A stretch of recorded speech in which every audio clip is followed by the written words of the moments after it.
the positive investments, but the learning from the poor investments that we've made. Yeah. Huge.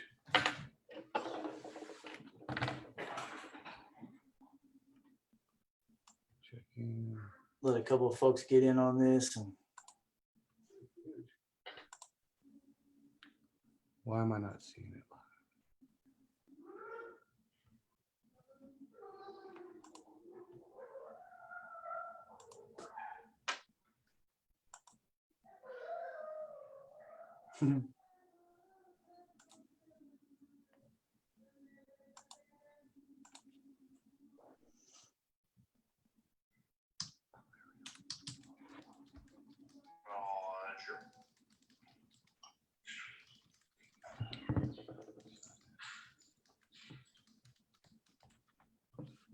we're going casual today, baby. See if Casey shows up in a sports coat. Oh, yeah.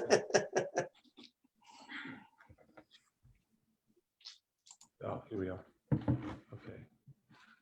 We got 3 peoples going on. Let's try.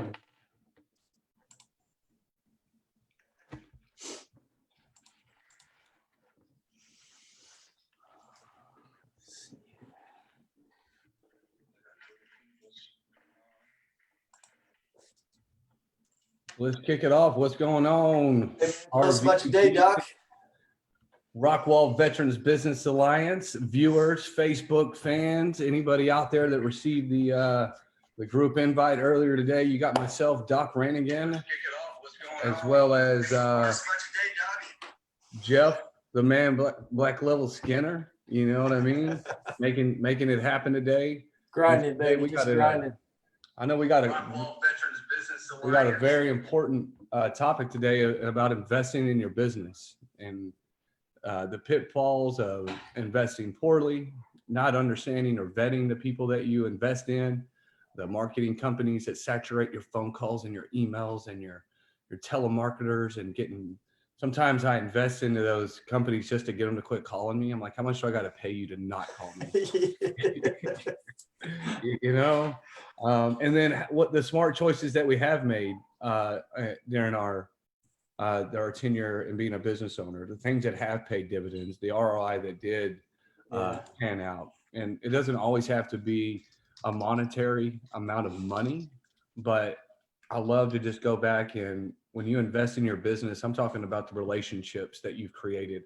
I'm talking about the groups that you're a part of, be it a chamber group, a BNI group, a master networking group, an RVBA group, a church group. You know, all of that stuff is cyclical. It all ties into your business, your personal life, and your bank account. Well, it's also in educating yourself. That's an investment, right? So yeah, the information you read, the books you read, the podcasts you listen to. So what are you doing today that will help you invest into your business that's going to pay you dividends long term, that are going to pay off long term? And how do we avoid investing in the wrong information, investing in the wrong people, the wrong marketers, the wrong employees too, you know? Oh yeah. I mean, that's the number one expense of a business is payroll. So when you invest in someone, you're really, as a business owner myself, you know, I invested in a young man at the beginning, I would say like middle of last year, and man, it was rock solid, you know, running and gunning and learning, and it felt like it was going really solid. And then I'm putting all this time, this energy, you know, I'm sharing education and trade secrets with this guy. And that's the key, right? You're investing in an employee with trade secrets, how you run your business and how you do business. And then one day he just stopped. It was just ghost. No explanation, no nothing. So what do you do as a business owner to vet the process properly and vet that current person who may be an employee? You got to really stop and think about it, because the number one expense is payroll, right? So yeah, people to me is a big investment in your company. And it's hard, right? We can do all the right things up front, i.e. a background check. We can do a pre-employment drug screen. We can call the previous customer they're with. We can do whatever we want to do research on the individual. And I'll tell you, it's hard in my industry, and I'm sure yours, especially you talk about trade secrets. How do you close a client? What are the Yeah. do's, the don'ts? And you just vomit all over these people because you want somebody so bad to help you grow that you share that information. And next thing you know, you got Joe Blow's AV, right? Yeah. You got Pete in a pickup, who's now a damn roofing company because he spent a month with a professional company and learned all the secrets to become successful. And and I tell anybody this, but success doesn't come overnight in business. It doesn't. It's year in, year out, day in, day out, blood, sweat, tears, being broke, being rich, all that bullshit that comes with it. So I don't have a problem anymore with telling people. When I bring on somebody new, I already tell them. I said, yeah, I promise you within 1 year, you're going to want to go and do this on your own. I'm upfront about it. I tell them about it. Yeah. And they're like, no, no, no. I'm like, I said, look, it happens because you're going to see me doing it. You're going to see me making the money. You're going to see that and you're going to want that. And I want you to want that. I said, but at the end of the day, give me 5 years and let me teach you right. And then let you represent the brand that you worked with for 5 years and own it, franchise it, capitalize off of it. Don't reinvent the wheel, because that's the hardest part is building the relationships, and that takes time. That's the most important part. And, I built a foundation in my business on that. We've talked personally at length offline about how we're building our businesses and being in different industries. There are some things that are consistent with how we're doing it. And one of the pillars is relationships for both of us. It's always been. I mean, if you look at us, how long have we known each other? 20 something years. That relationship in itself is invaluable. The time we have between everything we've learned from each other is invaluable. So if you're looking as a business owner or a CEO, or, you're in the position where you're looking to hire some people, reach out to the people first is probably what I would say. You know what I mean? Because I feel like that's where I've found more value in people that have helped me get where I am is the circles, the circle of trust, the Lion King movie or whatever. So, as far as investing in your business, let's talk about 3 topics, right? Because we could do probably a 3-part series on this one. What I mean? We could literally break this down. So let's talk about marketing. Let's talk about business improvement and education, right? And those 3. So I'll let you go ahead and kick off on marketing because you've been stepping your game up and we want to hear from you on how you're doing it. So marketing is a very slippery slope. Everybody's an internet marketer. Everybody's a social media expert. Everybody can write a blog. Everybody can create a website. But not everybody can market your brand the same way you feel about your brand. And so when I think marketing and I build a team and I hire a team to do the marketing, they need to represent my mission, vision, values. They need to not get lost in the money aspect of it, but they need it most importantly, what are my ethics? And I want them to market that. It's not marketing my brand and logo. It's marketing me, my work ethic, my professionalism, the things that are going to separate me from my competition. So in the beginning, when I needed to market, but I didn't have the financial freedom to really invest, I was spending $200. Yeah. Right? I was like, hey, $200 sounds good to me, but the fact remains the same. You don't get shit for $200. You get nothing for $200 in the marketing world. And then I say, you know what, Mike, how about I become a Facebook expert, a social media expert. I'll do my own Google business platform, this, that. I'll build my own website. How hard can it be? And folks, the fact of the matter is it's not hard. It's time consuming. Yeah. Right? You sit around, you dive in and. But what's the most invaluable thing you can never get back though? Your time. Right? So would you consider that to be one of the most valuable assets you have? Yeah, but that's why I outsource. I was like, I don't have the time to learn and be proficient and be great at it. Yeah. Because from what I was taught, I do 20% of what I'm great at and delegate the other 80. Yeah. Right? to CPAs, to marketers, to this, that, and the other, right? Delegate all that other shit, focus on that 20%, because that 20% is what's generating revenue. Absolutely. Yeah. That's your pipeline builder. That's right. And so that's where you're going to get the most bang for your buck. And the ROI that you're looking for is when you specifically focus on what you're great at, that 20%, what keeps your passion, your fire, your burn, what makes you go wake up the next day and say, I'm ready to do it again. Like for me, today's Thursday. I have a nickname for Thursdays. It's $1,000 Thursdays. Like it. Right? Like my goal in my brain, I'm making $1,000 today. Why? Because that's what Thursdays are. It's $1,000 Thursdays, you know? And it just gets me inspired. It gets me focused. But let me redivert myself back into marketing. So some things I've done wrong is believed other people too quick, too soon. And like you said, oh, you talk to your friends and like, hey, I use this guy. And then you end up using that guy and you're like, man, what the shit? You sent me down the dirt road. I'm like, well, do you even use that guy? He's like, no, I don't use that guy. I'm like, what? So well, wait a minute, hold up. You just said to use them, but you don't use them because you use somebody else. You know why I use them? Because it was $200 and the guy that my friend actually uses is $3,000 a month. Yeah. Right. And what's up, Brooke? There's my little one, my 3-year-old. I'm on baby. What's up, Brooke? She's out there. So understand what marketing, understand what you want out of your market and understand how can you reach the most people most effectively. So most recently I invested $3,200 for, I think it was 32 seconds on Good Morning Texas. How'd that work out for you?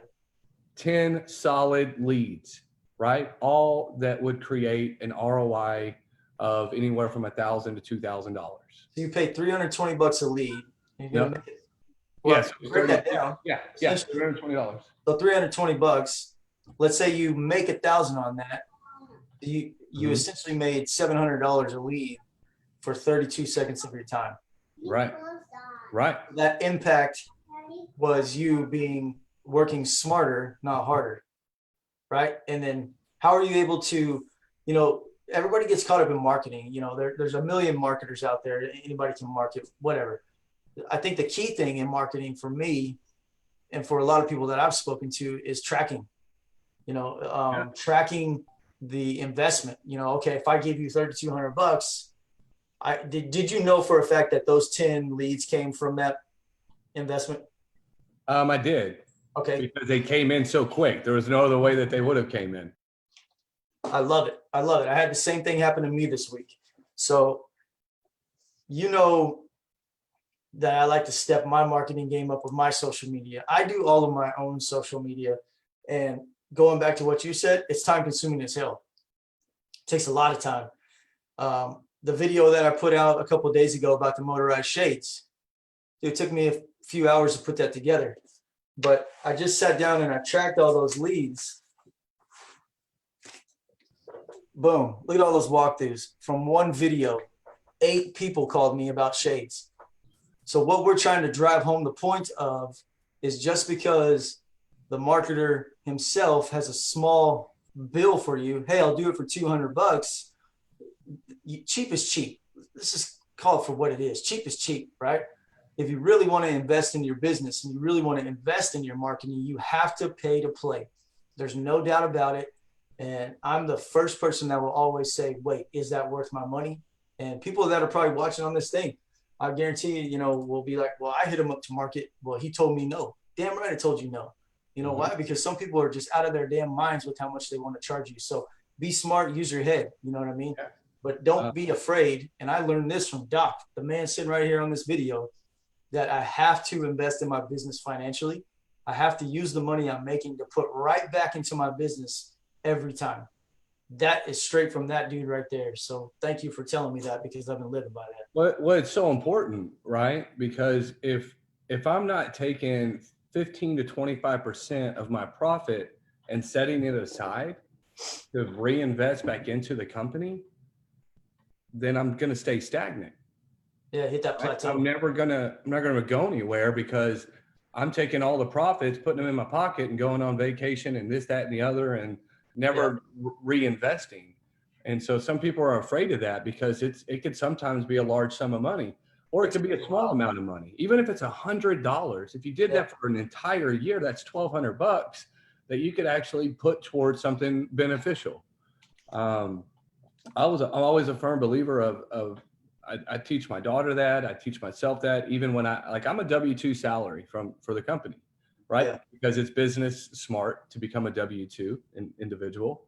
And so even with that money that I get, I take a percentage of that money and I stack it away into the savings, Yeah. right? So it's always taking a portion of what's earned and stacking it to the side and forgetting about it. And then you can kind of put that into your brain the same way you would with your marketing, right? Allocate a budget for yourself. Like this year alone, I got $5,000 to play with in marketing, and then take that $5,000 and say, how am I going to put this on a tree and make it make sense? Where are these dollars going specifically? And then identify a system or a process to track that investment, to see where that's coming from. So marketing is a tricky, man. Like you said, it's a slippery slope because, all your homeboys and all your friends and all your colleagues think that they can market for you. But I think the key is what you said right off the bat was find somebody that can market your brand. Because at the end of the day, no one cares about your brand like you do. Guarantee you that. Yeah. And that's why you're so successful when you do your videos, because they hear your passion, they see it, and it's done right. You already know what your end result wants to be. Yeah. And a lot of times in the beginning, I struggled because when a marketer asked me, well, what do you want? What do I want? Yeah. Right? Like, what do I want? And if I don't fully understand what I want out of my marketer, well, then how can I get a return on it if I don't give them anything? So if I'm just vague and say, oh, just see what works, or copy my competition, and right, I'm not going to get what I want out of it. So if you're going to be serious and you're going to hire a marketer, it's important to not only invest the right amount of money, but invest the time back into the company you paid. Follow up with those people, hold them people accountable. Show me in my damn reports, tell me what's working, tell me what's not working. If it's not working, what do I need to do to make it work? So don't just haphazardly pay a monthly fee to somebody and expect the result that you want. And I learned this from my wife. When she gets mad at a marketer, she'll cut them off, or she'll call and she'll work through the problem. And they're like, because they can't always understand what our thought processes are. Well, it's kind of hard though. You gotta admit, right? I mean, the thing is that once you track anything, like we've talked about in this series that we're doing here, we've talked about processes. That was actually a whole segment we did one day, right? So when we talked about that process, we said, if that process evolves, it's okay to change it. Take it up, take it down. So as you're tracking your marketing and you're seeing where things are coming in, where the money's going out, don't be afraid to adjust that strategy. If you see something that's working really well, there's something that's not working, it's okay to adjust. I mean, that's part of being a business owner is direction. Within the first 3 to 5 years, you should figure out what's working and what's not working. I agree 100%, because I'm at that 3-year mark now, and I'm figuring out, okay, you know what works, you know what your target audience likes, you understand your target audience a lot better, and now you have some insight on what you should be telling your marketing company. Yeah. Right? Because you should have already made those mistakes in the beginning and in that first 1 and 2 years, 3 years of business. You should have already done your market research of your competition to see what they're doing. And you should have already began to slowly implement those things and then making them your own. Right? Yeah, someone here says, and make sure you paid, okay, let's see, and make sure you paid your guy your time and your money is targeting your target customers. That he says, I like this analogy, sniper rifle versus a shotgun. Absolutely. And Darren, that's solid, brother. I mean, that's the golden nugget for this little segment here. That's dead on. Your marketing should be a sniper rifle. That's easy. But to complement the shotgun approach, you almost have to do that in order to become a sniper, right? Shotgun. Yeah, absolutely. Right? Snipers typically have somebody that dial it in a little bit, that says, all right, move a little bit to the right. All right, move it up to a little bit up and to the right. So we have to start with a broad approach and then begin to dial it in every time. Mhm. And that's marketing. That's how marketing works. What's the big picture? And then find your target, understand it, and aim at it consistently. Yeah, great Consistently. input, Darren. That I think he just drove home exactly what we were trying to say with 2 sentences, man. I Yeah, love that's it. beautiful. And we can relate to it because And you know what, man? And that's the cool thing about your circles, man. And that's the cool thing about, young businesses growing up together. I look up to Doc quite a bit in the business world for things that he's done or whatever. But growing alongside some of these other people, you can ask what they're doing. It's okay for me, the AV guy, to ask Dr. Roofer, hey, what are you doing that's working well for you? Because at the end of the day, customer service is what both of us have a pillar in our business for. So it doesn't matter if he's swinging a hammer and I'm hanging a TV, we're still at the bottom foundation of customer service. So, love that, Darren. Great input, brother. Love it. Love it. So I guess, kind of springboarding off of that, once you've nailed down your marketing plan and adjust and redirect fire where you need to, you start talking about improving your business at that point. As your marketing improves, you're going to see an influx of people calling, wanting your services, or you're going to see nobody calling you at all, right? That's the goal. I mean, that's two sides of the story there. So, when you're improving your business, you want to be careful of where you're putting your money. A lot of young businesses, and I found this personally, I was very, very, very stingy in year one. And there was a reason for that. There was an exact reason for that, because I had an exact plan that I was following. But, your initial profits, they start rolling in, right? Oh, I got a little bit of money. Oh, hey, this is working. My business is turning into a real business. Don't be crazy and start spending that money in the wrong places. Put it back into your business. You got to, the key to reinvesting is to have a sound strategy, right? Would you agree? Absolutely. You got to understand where it's cash flow. Understand your cash flow. Yeah. All right. Don't spend more than you make. It's really that simple. Right. I mean, when you break it down, it is really. Don't spend more money than you take in. And there's a lot of hands out, like a ton. There's a lot of hands out for marketing, not only from TV commercials to emails, to door hangers, to, publications and joining chambers of commerce. And so if you have a marketing budget, like I increased my marketing budget this year, and that's because of the success that I've had previous years, right? Because I've been putting back 20% from the beginning. I've been able to afford to increase my budget because I want to continue to scale appropriately. Yeah. And, but I still have to be cautious, because the more money you make, the more money you get to spend, the bigger that check you're going to write. Right. Yeah. So when I first joined the chamber, I spent $300. Like, here's $300. Now, 4 or 5 years later, I give them $6,000 so that I can be the premier sponsor of a clay shoot and really dive in, because it was a smart marketing investment of $300. But I also groomed the relationships with inside the Rockwall Chamber that afforded me the reason to continue to invest. I promise you, if I didn't get the results I was looking for out of the chamber, I'd have been, peace, y'all, I'm out. Well, and I think that goes without saying, because that's with any investment. I mean, you've always said ROI, ROI, ROI. That's it. It's something that I took away from you, because it didn't really make sense to me other than just a catchphrase, until you take and write that stinking check or swipe that card for thousands of dollars.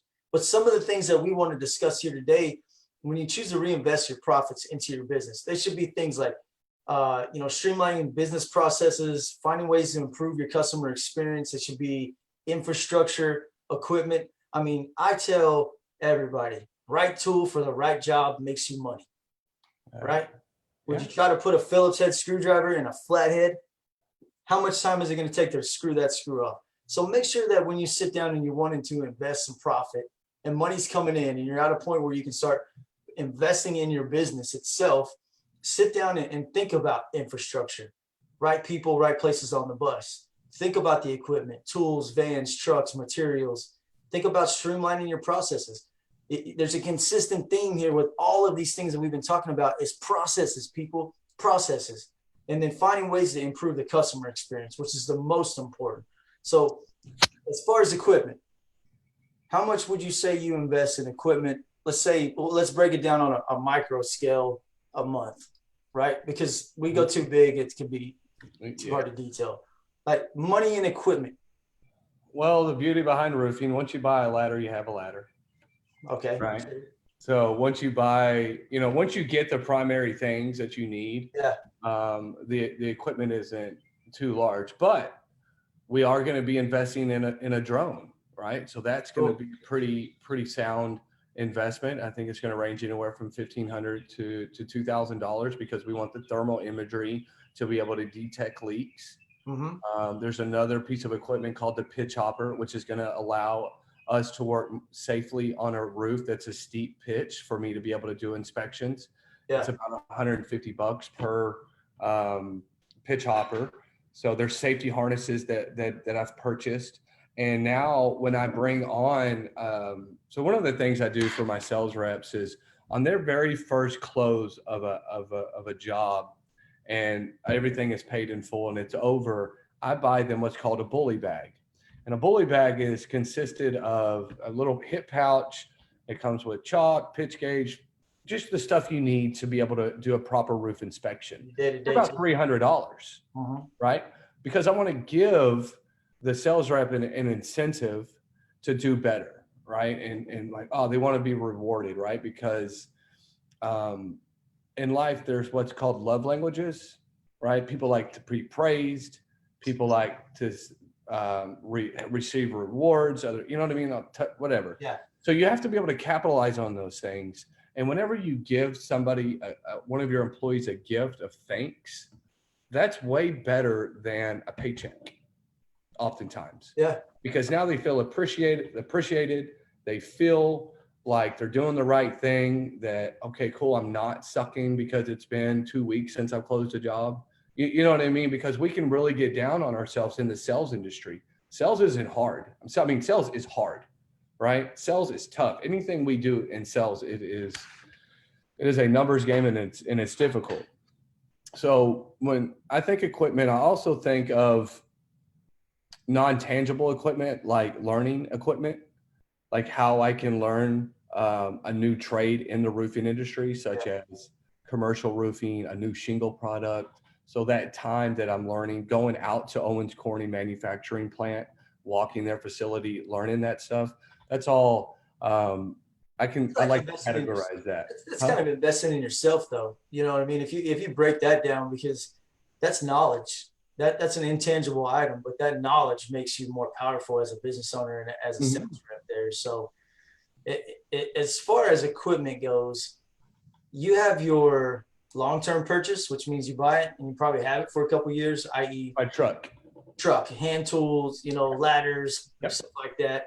One thing you want to make sure you're investing in your business on equipment side, and I can speak more to this because I move a lot more SKUs than, say, a roofer or a dentist or something like that. Keep your SKUs very slim. Don't have, and I'll use the example here as an audiovisual professional, there's about a gazillion speaker lines out there, right? So a client comes to me and says, hey, what do you think about X, Y, and Z speaker? I'll give them my input, but I say, hey, 1, 2, and 3 is what you get to choose from with Black Level AV. And here's why. Direct manufacturer relationships, service and support. I know the warranty and I know how to install the equipment. So, keeping in mind what you're purchasing, try to duplicate that process. If you know this shingle works, use it every stinking time. Find 3 different colors and tell your clients, I got 3 different colors, but I use this because of these reasons. Direct support, manufacturer relationship, and I know the people who sell it to me, right? So equipment is big because it's a big purchase. I spend a boatload of money on equipment. I mean, a ton of money on equipment, you know what I mean? And it's been something that has taken me years to understand, but as my project management background and operations management on other companies, I know that having too many SKUs of one single product is just a headache in general. So it is difficult. And I've been down that road where I tried to offer 3 tab versus architectural to Cat 4 shingle to a designer series, right? It confuses your Yeah. client. It Make really simple. does. Yeah, simplify it. It will confuse your client with too many options and they feel overwhelmed and overloaded. And then that increases the time of the close rate, right? Yeah. I'm trying to close these people. Well, If I what's the give them too process, many right? options, We want to yeah, get we want to get to yes or no as quick as we can. it's great. I want to get a signature on the contract quick, sooner rather than later, Yeah. because the longer we wait, the more options they get, the more curious they get, the more questions they get. And then at the end of the day, they're like, you know what, I don't even want to do it. Well, that's what I was about to say. You wait too long, I don't they want may to do it. just lose interest completely. You know Yeah. what I mean? I had to call 3 different clients today because this week has been so crazy, and apologize and say, I know I told you I was going to call you on Tuesday. I'm sorry, it's Thursday. Are you still interested? I got 2 yeses and I got 1 no. I'm okay with that. But at the end of the day, I'm going to sleep good tonight because I took that initiative to call and apologize and say, hey, my bad. Yeah. And no means not right now. Yeah. Yep.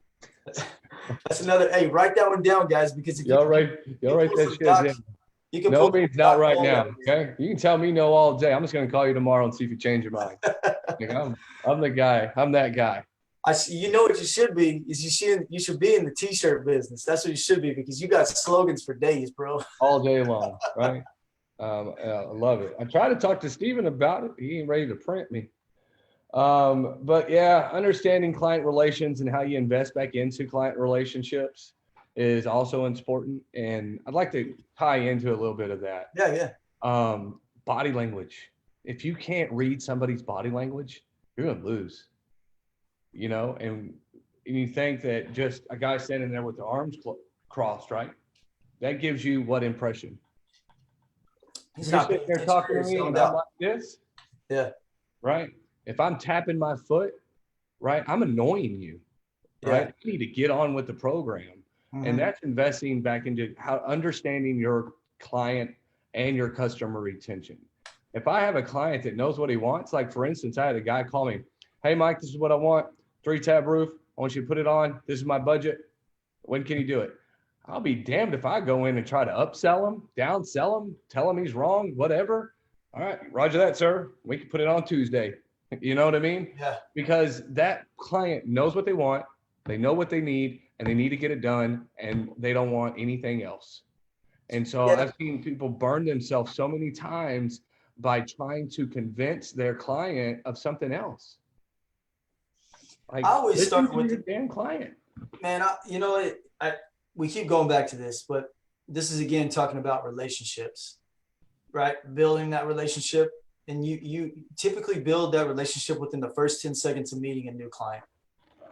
I can tell when I walk into a home or a business within the first 10 seconds if I'm a serious consideration for that project or they just want a proposal to hand off to some Joe Schmuckatelli running the truck. And I'm cool with that, right? Because I'm not going to win them all, and you're not going to win them all, and the other salespeople that are watching this aren't going to win them all. But don't get down on yourself. You know what I mean? Take a word out of Doc's book. No means right now. Follow up with them in a week. Guarantee you, Joe Schmuckatelli that's driving around in that little pickup truck either went there and never called him back, or showed up and gave him something they didn't expect to get. Whatever, but. You're right on there, man. If you get a client that you know that, hey, I know what I want, let's do it this date, do that because you're going to gain that relationship with them.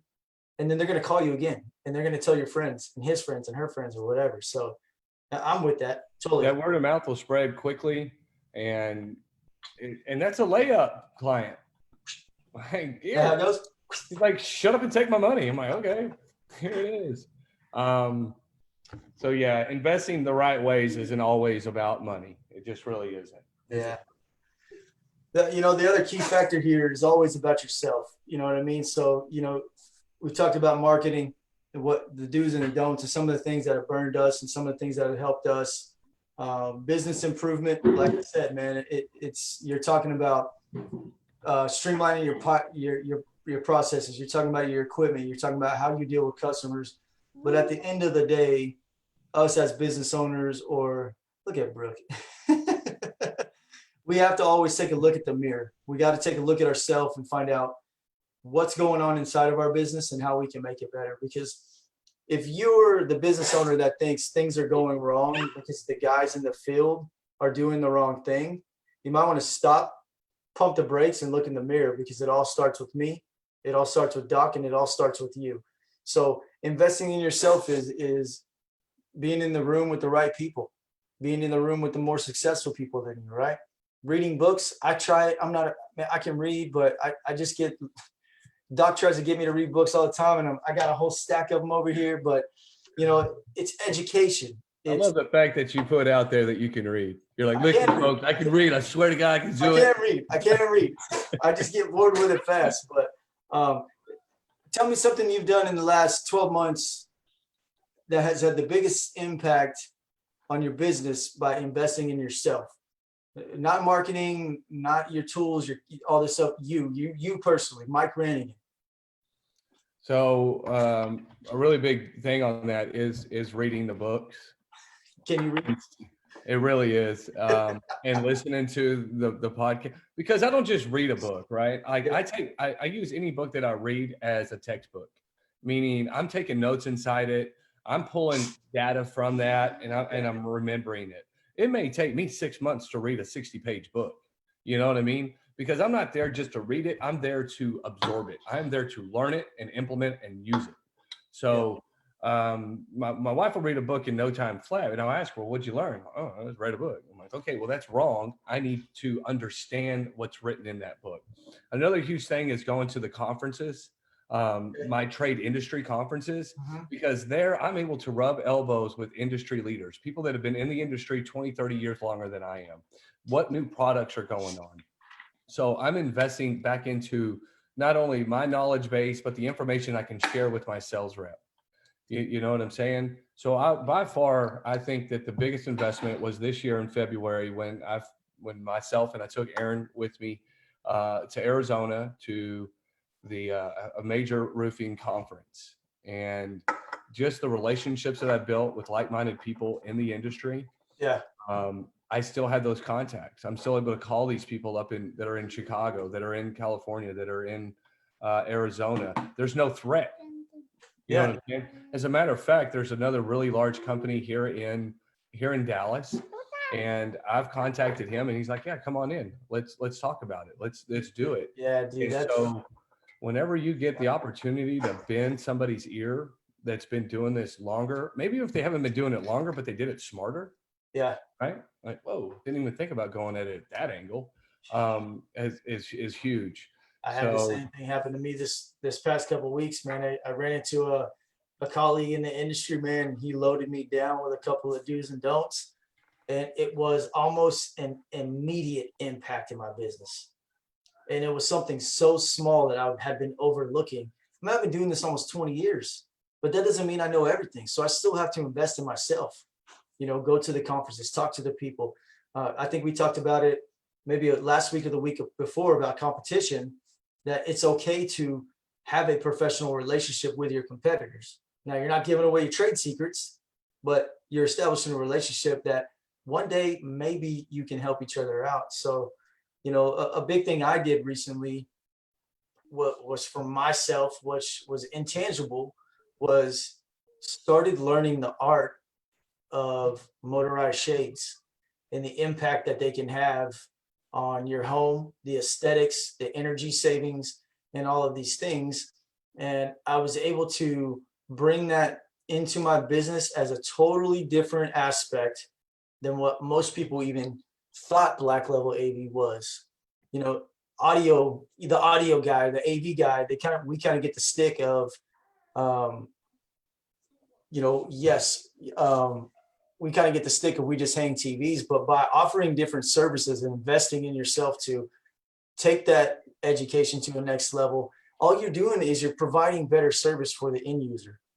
And at the end of the day, we're all in the service business to provide a solution. So investing in yourself can, like I said when we first started this, man, we can break this into probably 3 different segments. So we're kind of keeping it short and sweet for you guys today, but just remember, hang out with the people that are doing better than you. Stand in the room with people that are more successful than you and ask a ton of questions. If you can take away one thing from every conversation you have and find somewhere to apply it to your life or your business, then that was a meaningful conversation. I 100% agree. You know, there's people that I talk to on a daily basis, Yeah. and it's so invaluable that I'm almost sometimes said, hey, let me pay you $100 just because of your time of consulting. And what's crazy is I have a cousin who decided to start his own business, and he now calls me and I almost said, hey man, I'm going to charge you a consult fee. So because you want to spend 30 minutes, 45 minutes, an hour of my time walking through all this process. And so once you've invested in yourself and you've become the expert and people are coming to you, not that it's an opportunity for you to make money, but now you understand your value of your time, right? Because we have to remember that we can get lost trying to help other people and forget about growing ourselves. Yeah, but you got a good point there, man. Never lose the sight of something is always out there that can improve yourself. If you find yourself in a business, people have brought this up to me, the consulting thing. If you recall, 5 years ago when I moved home, met each other in that little shithole office building over Mesquite. We both had an office. And you said, why are you doing this? Why are you doing this for somebody else? Why don't you start your own business and then still consult on the side? You know, there are tons of people that make a boatload of money doing consulting. So if you feel like you have the industry knowledge and you're an expert in that field, go back 4 or 5 weeks to the video where we talked about being an expert in your field and look at that one. But if you feel like you're an expert in your field, there is money to be made in consulting. I mean, it's a big money business. Hands down. And I'm continuously figuring out new ways to invest in my business. And when I say invest in your business, we have a corporate name. And so not only am I investing into Doc's Roofing, but I'm investing into our corporation. Yeah. What type of assets can I bring to the company that's going to generate more money, right? Be it real estate, be it consulting. How many different ways can I create another stream of income and revenue, right? Because the longer we're in business, the better we become at it. And if we don't begin to branch out and be able to use it, just like you did, Jeff, in the beginning, you're hanging TVs, slapping up speakers outside for pools.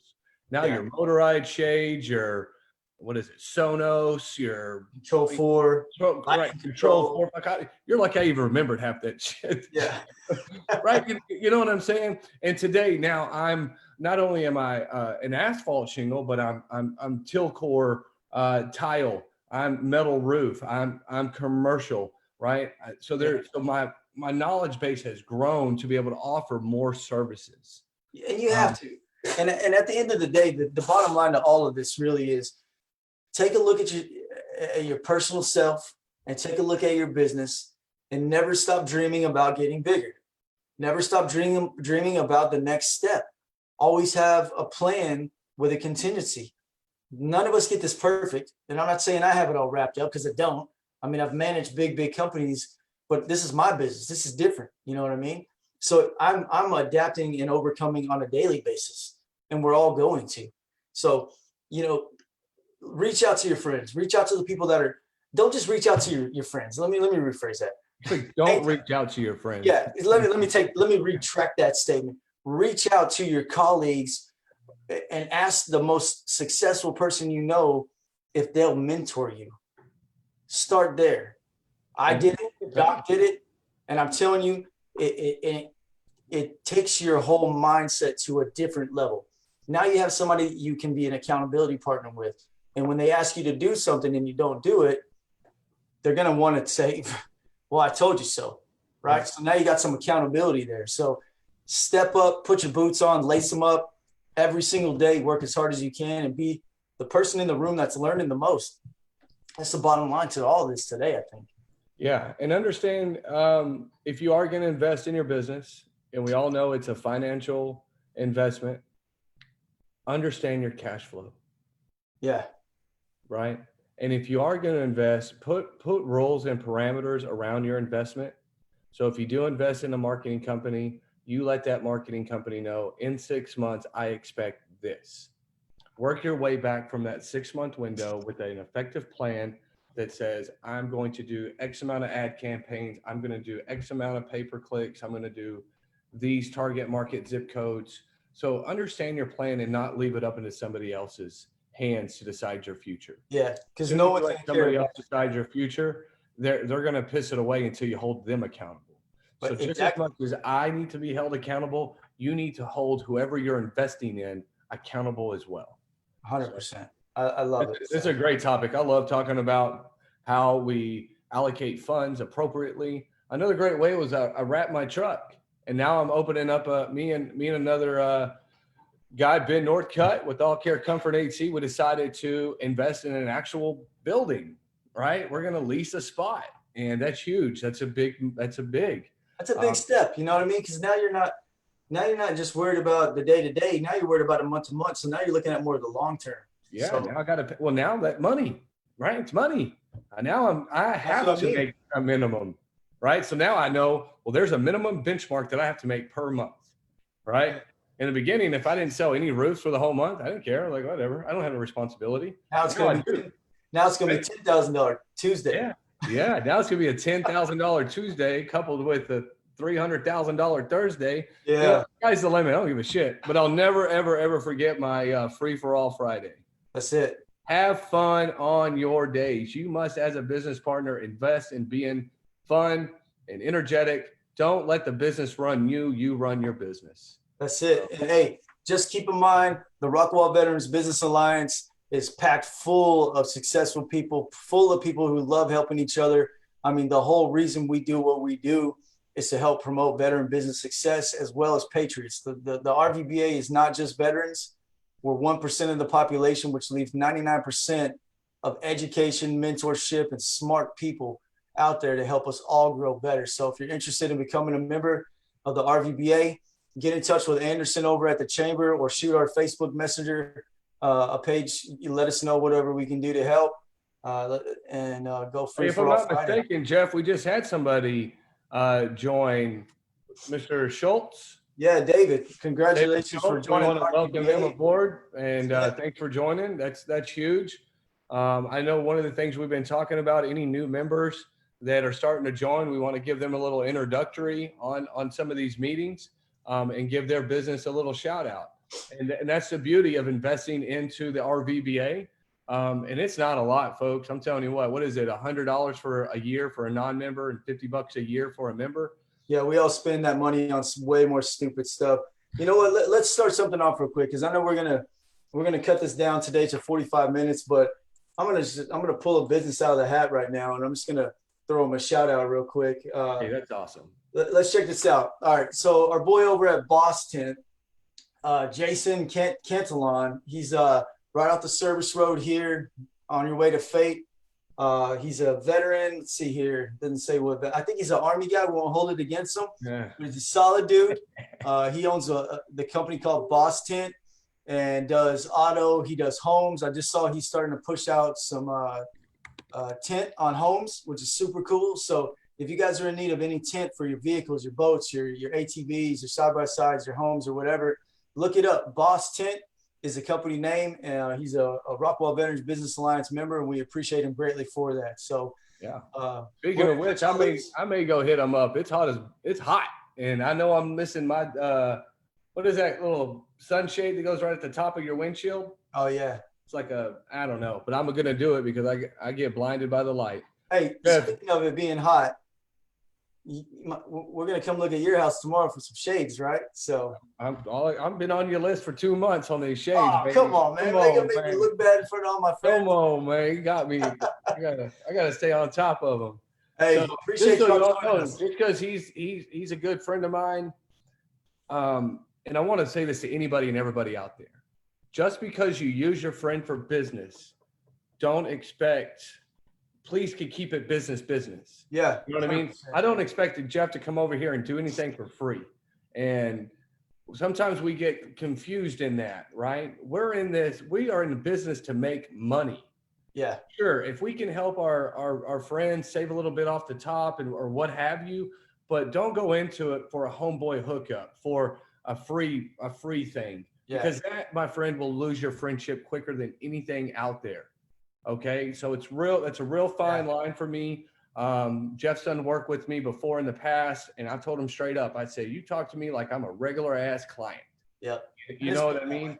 Yeah. And if you keep it 100 across the board, then long term, the friendship's going to continue to grow past it, and there's no ill feelings. Well, and the You know, respect so- is there, right? It's a respect thing, really. So Yeah, because I don't want somebody calling me up, man. Well, Mike, you man, I know you, man. You can't just do my roof for free. just don't be that friend. Yeah, don't be that guy. Like, break bread, because we're in this shit to make money, right? So, Anyways, Jeff, as it's always a pleasure kicking it with you on this on the love it, RVBA. I love it. We're going to continue to grow it. People out there, please share us. Let people know if you like the knowledge that we're giving. Let other people know about it. We want to grow this thing. We want to take the RVBA to another level, and we can only do that with y'all's help. Both patriots, veterans, grandmas, dogs. I don't give a shit. Y'all just show up and listen. bring it in. Hey, and the last thing I'll say here is we got a meeting with the chamber next week to reestablish our monthly meetings, the on deck in person meetings. So we'll come out with a video next week after we meet with Darby and those guys at the chamber and let you know kind of what's going on, because I know people are asking, hey, when are we meeting again? When are we meeting again? So the ball is rolling. We'll have some more deets on that next week. But Mike, tomorrow's Friday, baby. Go kill it, man. Appreciate your time. That's right. Let's get shady. See ya.